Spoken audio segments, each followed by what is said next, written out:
এক গ্রামে দুইজন বন্ধু ছিল, একজন অন্ধ আর একজন কালা। দুইজনের বেজায় ভাব।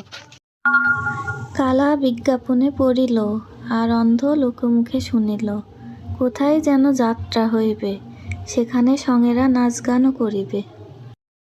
কালা বলিল, অন্ধ ভাই, চলো যাত্রায় গিয়ে দেখি। অন্ধ হাত নাড়িয়া গলা খেলাইয়া কালাকে বুঝাইয়া দিল, কালা ভাই চলো, যাত্রায় নাচ গান শুনিয়া আসি। দুজনে যাত্রার আসরে গিয়া বসিল।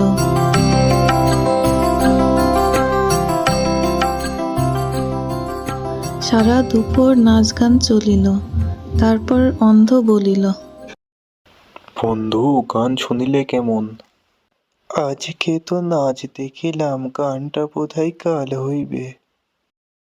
তুমি মূর্খ, আজকে তো গান হলো, নৃত্যটা বোধহয় কাল হইবে। আজ তো নাচই হয়েছে, গানটা কালই হবে মনে হয়।